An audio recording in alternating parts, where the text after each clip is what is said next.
श्री शिवाय नमस्तुभ्यम। आप सभी का हमारे चैनल आध्यात्मिक सागर में हार्दिक स्वागत है। भगवान भोलेनाथ और माता पार्वती की कृपा आप और आपके पूरे परिवार पर सदा बनी रहे। आज आप सुनेंगे शिव महापुराण की कथा का अध्याय 16। भगवान सदाशिव का ध्यान करते हुए पूरी श्रद्धा के साथ इस पावन कथा का आप रसपान कीजिए। और अगर आपने शिव महापुराण की कथा के अध्याय 1 से 15 तक नहीं सुने हैं तो आप हमारे चैनल की प्लेलिस्ट में जाकर उन्हें भी सुन सकते हैं। पुरुषोत्तम मास यानी कि अधिक मास महात्म्य की कथाएं भी हमारे चैनल पर हर दिन नियम से अपलोड की जाती हैं। आशा करती हूँ आप अपना प्यार और स्नेह उन्हें भी देते रहेंगे। आइए आज आप सुनिए शिव महापुराण की ये कथा। इस कथा में दक्ष प्रजापति द्वारा महान यज्ञ का प्रारंभ और देवी सती का शिव गणों के साथ पिता के यज्ञ मंडप के लिए प्रस्थान का वर्णन है। ब्रह्मा जी नारद मुनि से बोले, हे नारद, पूर्व काल में प्रयाग में एकत्रित हुए समस्त मुनियों तथा महात्माओं का विधि विधान से एक बहुत बड़ा यज्ञ हुआ। उस यज्ञ में सिद्धगण, सनक आदि देवर्षि, प्रजापति देवता तथा ब्रह्मा का साक्षात्कार करने वाले ज्ञानी आए। मैं भी मूर्तिमान महातेजस्वी निगमों और आगमों से युक्त होकर सपरिवार वहां गया था। अनेक प्रकार के उत्सवों के साथ वहां उनका विचित्र समाज जुटा था। वहां अनेक शास्त्रों से संबंधित ज्ञान चर्चा होने लगी। हे मुने, उसी समय सती और पार्षदों के साथ त्रिलोक हितकारी सृष्टिकर्ता एवं सबके स्वामी भगवान रुद्र भी वहां आ पहुंचे। शिव को देखकर संपूर्ण देवताओं, सिद्धों, मुनियों और मैंने भक्ति भाव से उन्हें प्रणाम किया और उनकी स्तुति की। तत्पश्चात शिव जी की आज्ञा पाकर सब लोग प्रसन्नता पूर्वक यथा स्थान बैठ गए। भगवान के दर्शन से संतुष्ट होकर सब लोग अपने भाग्य की सराहना करने लगे।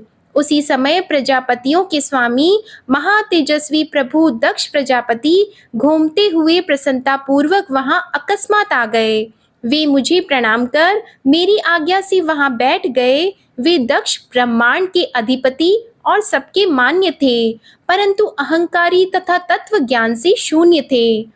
उस समय समस्त देवर्षियों ने नतमस्तक होकर स्तुति और प्रणाम द्वारा दोनों हाथ जोड़कर उत्तम तेज युक्त दक्ष का आदर सत्कार किया।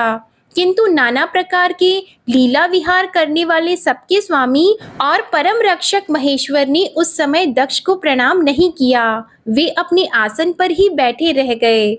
महादेव जी को वहां मस्तक न झुकाते देखकर मेरे पुत्र दक्ष मन ही मन अप्रसन्न हो गए। दक्ष प्रजापति रुद्र पर कुपित हो गए। ज्ञान शून्य तथा महान अहंकारी दक्ष महाप्रभु रुद्र को क्रूर दृष्टि से देखकर सबको सुनाते हुए उच्च स्वर में कहने लगे। दक्ष बोले, ये सब देवता, असुर, श्रेष्ठ ब्राह्मण तथा ऋषि मुझे विशेष रूप से मस्तक झुकाते हैं, परंतु वह जो प्रेतों और पिशाचों से घिरा हुआ महामनस्वी है, वह दुष्ट मनुष्य के समान कैसे हो गया? शमशान में निवास करने वाला निर्लज मुझे इस समय प्रणाम क्यों नहीं करता? इसके वेदोक्त कर्म लुप्त हो गए हैं। यह भूतों और पिशाचों से सेवित होकर मतवाला बना रहता है, शास्त्रीय विधि से रहित है तथा नीति मार्ग को सदा कलंकित करता है। इसके साथ रहने वाले या इसका अनुसरण करने वाले लोग पाखंडी, दुष्ट, पापाचारी तथा ब्राह्मण को देखकर उद्दंडता पूर्वक उसकी निंदा करने वाले होते हैं। यह स्वयं ही स्त्री में आसक्त रहने वाला और रति कर्म में ही दक्ष है, अतः मैं इसे शाप देने के लिए उद्यत हूँ। ब्रह्मा जी बोले। इस प्रकार कहकर वे महादुष्ट दक्ष कुपित होकर रुद्र के प्रति कहने लगे, हे ब्राह्मणों एवं देवताओं, यह रुद्र मेरे तथा आप सभी के द्वारा वध्य है। दक्ष बोले, मैं इस रुद्र को यज्ञ से बहिष्कृत करता हूँ। यह चारों वर्णों से बाहर शमशान में निवास करने वाला तथा उत्तम कुल और जन्म से हीन है, इसलिए यह देवताओं के साथ यज्ञ में भाग न ले पाए। ब्रह्मा जी बोले, हे नारद, दक्ष की कही हुई यह बात सुनकर भृगु आदि बहुत से महर्षि रुद्र देव को दुष्ट मानकर देवताओं के साथ उनकी निंदा करने लगे। दक्ष की बात सुनकर गणेश्वर नंदी को बड़ा रोष हुआ। उनके नेत्र चंचल हो उठे और वे दक्ष को शाप देने के विचार से तुरंत इस प्रकार कहने लगे। नंदीश्वर बोले, हे शठ, हे महामूढ़, हे दुष्ट बुद्धि दक्ष, तुमने मेरे स्वामी महेश्वर को यज्ञ से बहिष्कृत क्यों कर दिया? जिनके स्मरण मात्र से यज्ञ सफल और तीर्थ पवित्र हो जाते हैं, उन्हीं महादेव जी को तुमने शाप कैसे दे दिया? हे दुर्बुद्धि दक्ष, तुमने ब्राह्मण जाति की चपलता से प्रेरित होकर इन निर्दोष महाप्रभु रुद्रदेव को व्यर्थ ही शाप दिया और इनका उपहास भी किया है। हे ब्राह्मणाधम, जिन्होंने इस जगत की सृष्टि की है, जो इसका पालन करते हैं और अंत में जिनके द्वारा इसका संहार होता है, उन्हीं महेश्वर रुद्र को तूने शाप कैसे दे दिया? नंदी के इस प्रकार फटकारने पर प्रजापति दक्ष रुष्ट हो गए और नंदी को शाप दे दिया। दक्ष बोले, हे रुद्रगणों, तुम लोग वेद से बहिष्कृत हो जाओ, वैदिक मार्ग से भ्रष्ट हो जाओ, महर्षियों द्वारा परित्यक्त हो जाओ, पाखंडवाद में लग जाओ, शिष्टाचार से दूर रहो, सिर पर जटा और शरीर में भस्म एवं हड्डियों के आभूषण धारण करो और मद्यपान में आसक्त रहो। ब्रह्मा जी बोले, जब दक्ष ने शिव गणों को इस प्रकार शाप दे दिया, तब उस शाप को सुनकर शिव भक्त नंदी अत्यंत रोष में भर गए। शिलाद के पुत्र शिवप्रिय तेजस्वी नंदी गर्व से भरे हुए महादुष्ट दक्ष को तत्काल इस प्रकार उत्तर देने लगे। नंदीश्वर बोले, हे शठ, हे दुर्बुद्धि दक्ष, ब्रह्मा चापल्य के कारण शिव तत्व को न जानते हुए तुमने शिव के पार्षदों को व्यर्थ ही शाप दिया है। हे अहंकारी दक्ष, दूषित चित्त वाले मूढ़ भृगु आदि ने भी ब्राह्मणत्व के अभिमान में आकर महाप्रभु महेश्वर का उपहास किया है। अतः यहाँ जो भगवान रुद्र से विमुख तुम जैसे खल ब्राह्मण विद्यमान हैं, उनको मैं रुद्र तेज के प्रभाव से शाप दे रहा हूँ। तुम जैसे ब्राह्मण कर्म फल के प्रशंसक वेदवाद में फंसकर वेद के तत्व ज्ञान से शून्य हो जाएं।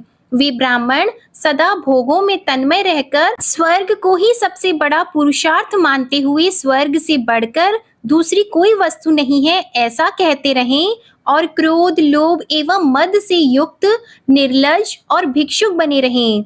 कितने ही ब्राह्मण वेद मार्ग को सामने रखकर शूद्रों का यज्ञ कराने वाले और दरिद्र होंगे। वे सदा दान लेने में लगे रहेंगे। दूषित दान ग्रहण करने के कारण वे सबके सब नरकगामी होंगे। हे दक्ष, उनमें से कुछ ब्राह्मण तो ब्रह्मा राक्षस होंगे। यह अजन्मा प्रजापति दक्ष, जो परमेश्वर शिव को सामान्य देवता समझकर उनसे द्रोह करता है, यह दुष्ट बुद्धि वाला तत्व ज्ञान से विमुख हो जाएगा।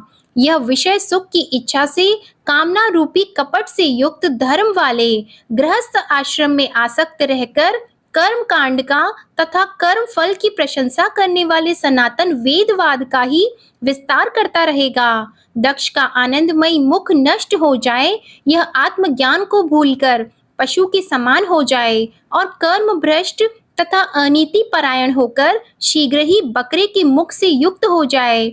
इस प्रकार कुपित हुए नंदी ने जब ब्राह्मणों को शाप दिया और दक्ष ने महादेव जी को शाप दिया, तब वहां महान हाहाकार मच गया।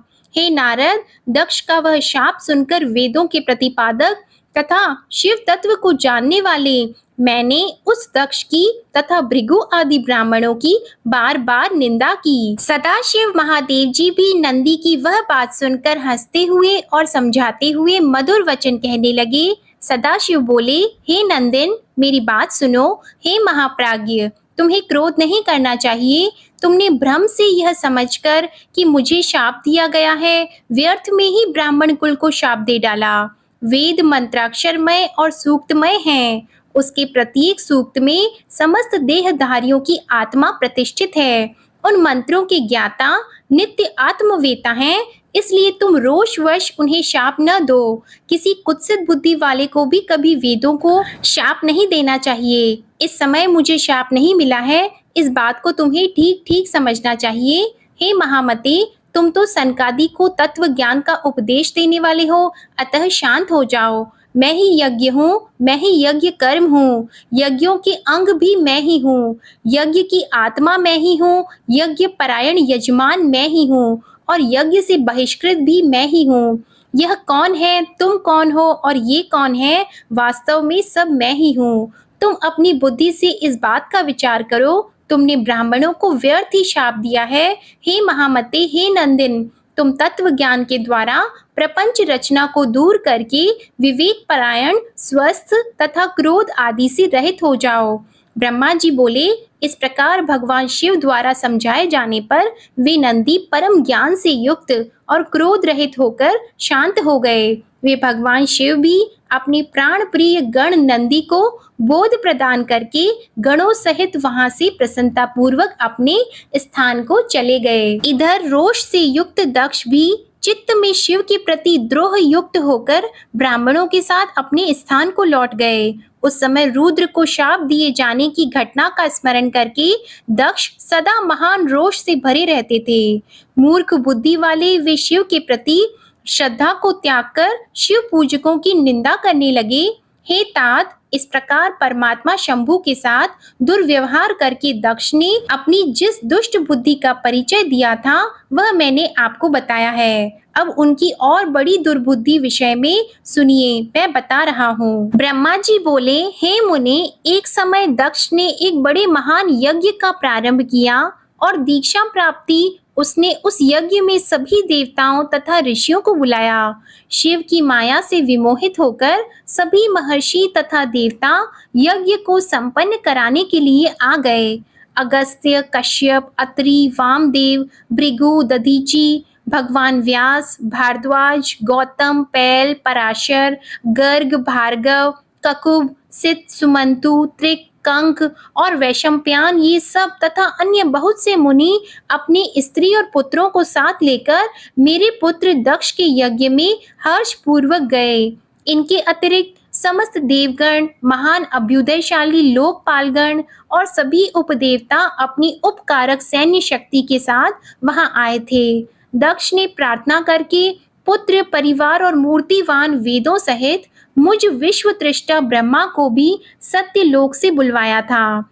इसी तरह भांति भांति से सादर प्रार्थना करके वैकुंठ लोक से पार्षदों और परिवार सहित भगवान विष्णु भी उस यज्ञ में बुलाए गए थे। इसी प्रकार अन्य लोग भी विमोहित होकर दक्ष यज्ञ में आए और दुरात्मा दक्ष ने उन सबका बड़ा सत्कार किया। विश्वकर्मा के द्वारा बनाए गए अत्यंत दीप्तिमान, विशाल, बहुमूल्य तथा दिव्य भवन दक्ष ने उन्हें ठहरने के लिए दिए थे। उन भवनों में मेरे तथा विष्णु के साथ वे सभी देव, महर्षिगण दक्ष से यथा योग्य सम्मानित होकर अपने अपने स्थानों पर स्थित होकर शोभित होने लगे। उस समय कनखल नामक तीर्थ में आरंभ हुए उस महायज्ञ में दक्ष ने भृगु आदि तपोधनों को ऋत्विज बनाया। संपूर्ण मरुद्र गणों के साथ स्वयं भगवान विष्णु उस यज्ञ के अधिष्ठाता बने और मैं वेदत्रयी की विधि को बताने वाला ब्रह्मा बना था। इसी तरह संपूर्ण दिक्पाल अपने आयुधों और परिवारों के साथ द्वारपाल एवं रक्षक बने थे। वे सदा कौतूहल पैदा करते थे।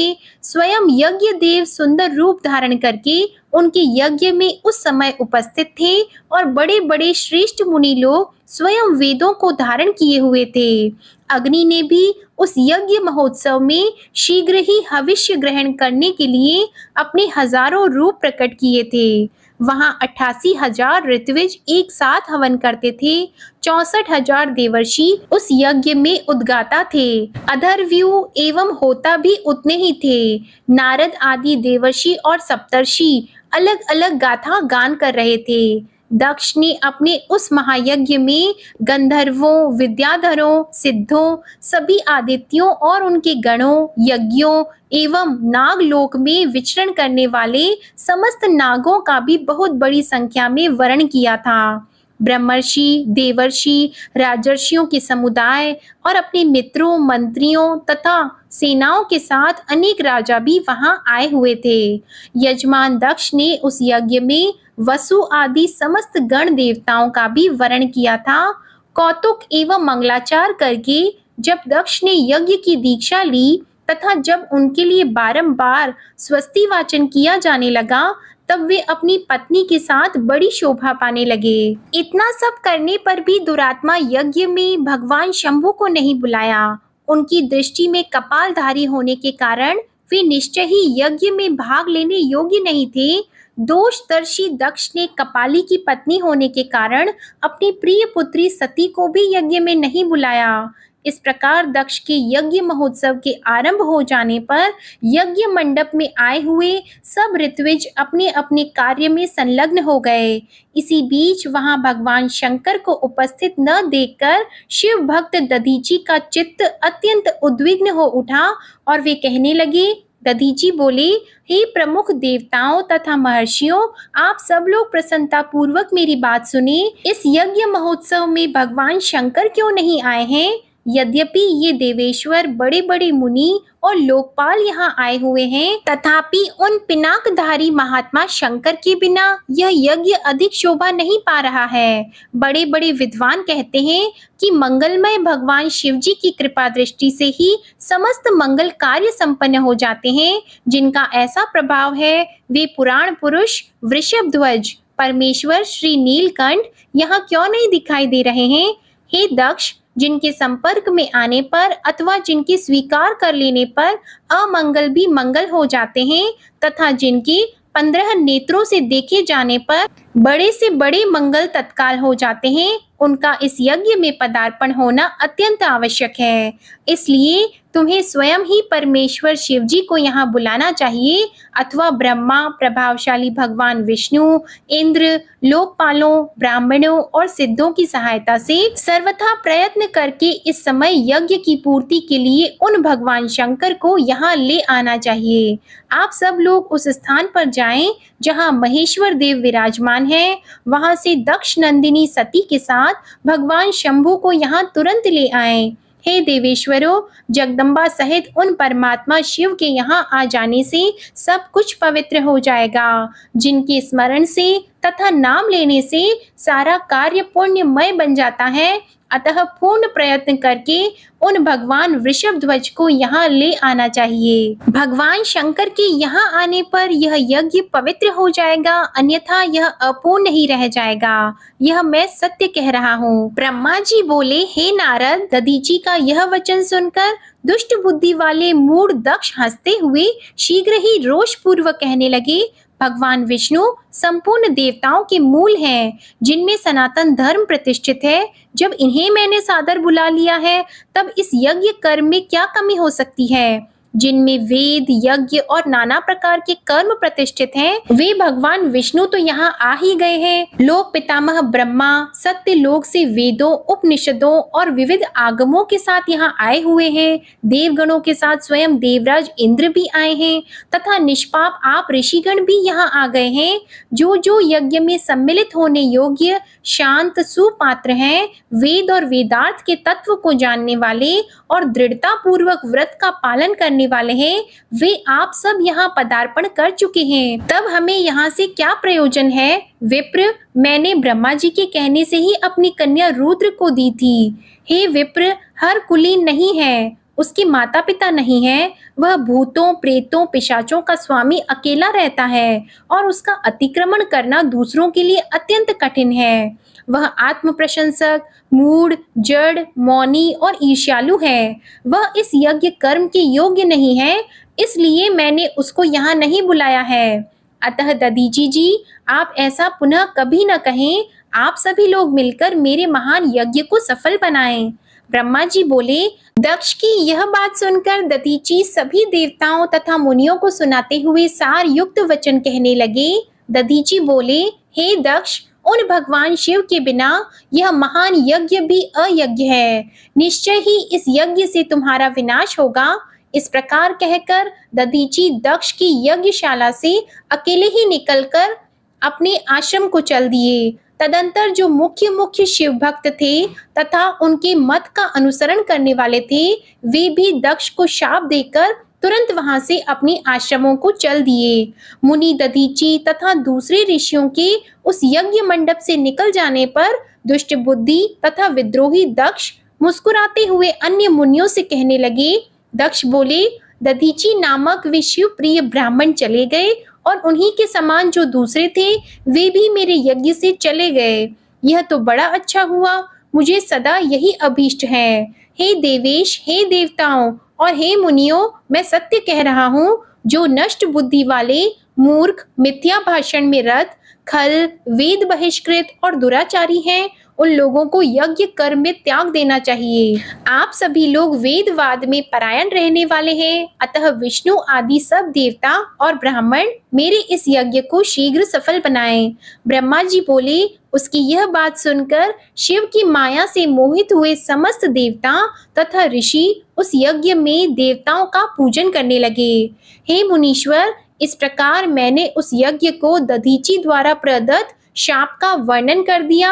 अब यज्ञ के विध्वंस की घटना भी बता रहा हूँ, आप आदर पूर्वक उसे भी सुनिए। ब्रह्मा जी बोले, हे नारद, जब देवता तथा ऋषिगण बड़े उत्साह के साथ दक्ष के यज्ञ में जा रहे थे, उसी समय दक्ष कन्या देवी सती गंधमादन पर्वत पर धारागृह में सखियों से घिरी हुई अनेक प्रकार की क्रीड़ाएं कर रही थी। प्रसन्नता पूर्वक क्रीड़ा में लगी हुई देवी सती ने उस समय चंद्रमा के साथ दक्ष यज्ञ में जाती हुई रोहिणी को देखा और शीघ्र ही उससे पूछवाया।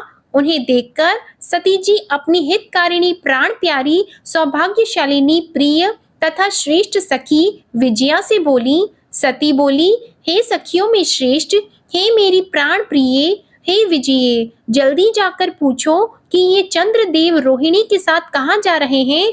ब्रह्मा जी बोले। सती के इस प्रकार कहने पर विजया ने तुरंत उनके पास जाकर यथोचित रूप से उन चंद्रमा से पूछा कि आप कहाँ जा रहे हैं। विजया की बात सुनकर चंद्रदेव ने अपनी यात्रा का उद्देश्य आदर पूर्वक बताया और उन्होंने दक्ष के यहाँ होने वाले यज्ञ महोत्सव का सारा वृतांत कहा।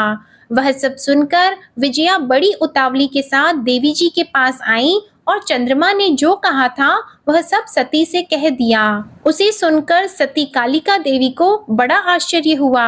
सोचने विचारने पर भी अपने यहाँ सूचना न मिलने का कारण न समझ पाने पर वे मन में सोचने लगी, दक्ष मेरे पिता हैं, वीरिणी मेरी माता है और मैं उनकी प्रिय कन्या हूँ, परंतु उन्होंने यज्ञ में मुझे नहीं बुलाया। वे कैसे भूल गए और निमंत्रण क्यों नहीं भेजा।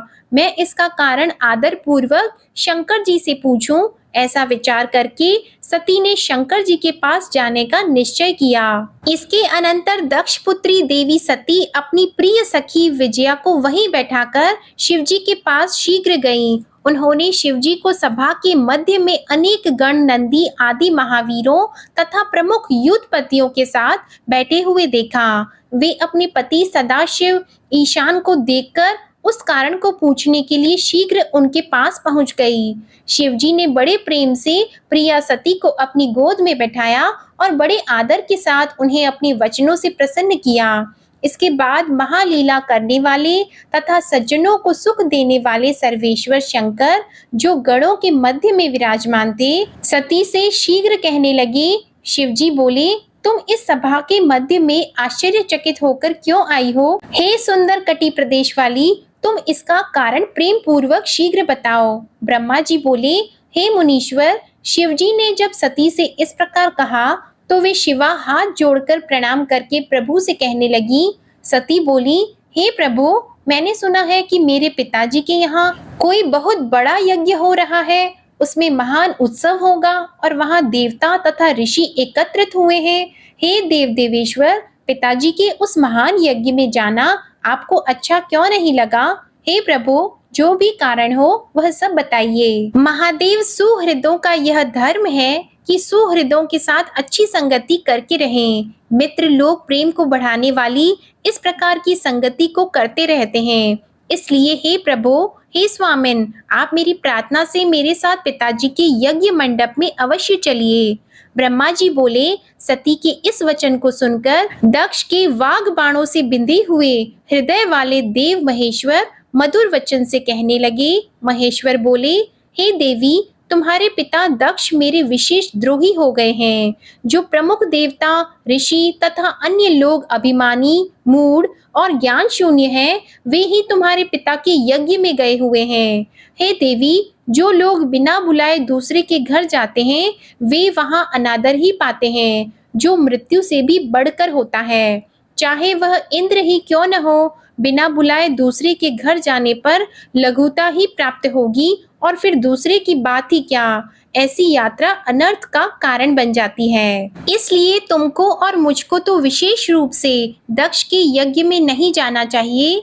हे प्रिय, यह मैंने सत्य कहा है। मनुष्य अपने शत्रुओं के वाण से घायल होकर उतना व्यथित नहीं होता जितना अपने संबंधियों के निंदा युक्त वचनों से दुखी होता है।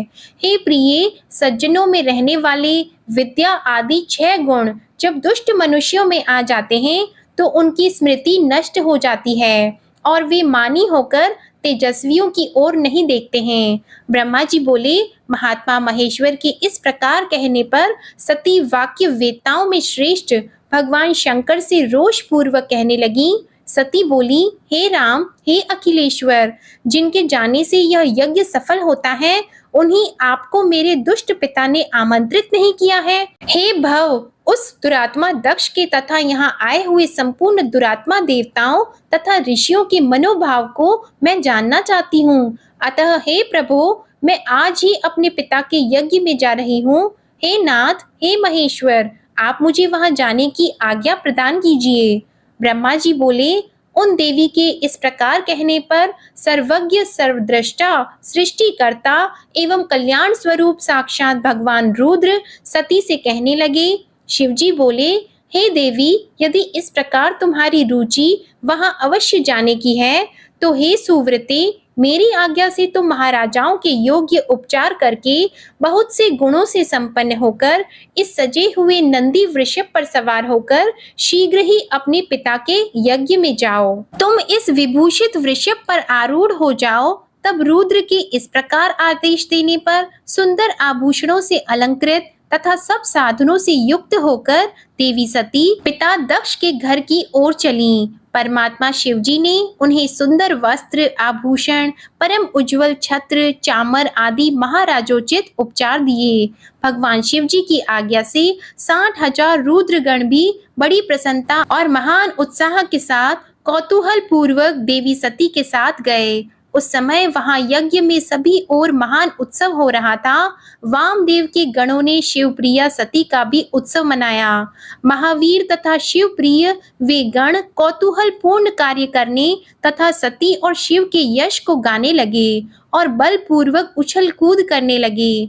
जगदम्बा की यात्रा काल में सब प्रकार से महान शोभा हो रही थी। उस समय जो सुखद जय जयकार आदि शब्द उत्पन्न हुआ उससे तीनों लोक गूंज उठे। जय भोलेनाथ। आज की कथा समाप्त होती है। बोलो माता पार्वती और भगवान शंकर की जय। अगले अध्याय में यज्ञशाला में भगवान शिव के भाग को न देखकर माता सती के प्राण त्याग के निश्चय का प्रसंग आप सुनेंगे। इसी के साथ आप ये भी जान लें कि हमारे चैनल आध्यात्मिक सागर पर अधिक मास महात्म्य की कथाएं भी नियम से सुबह के समय 5:30 पर अपलोड की जाती हैं।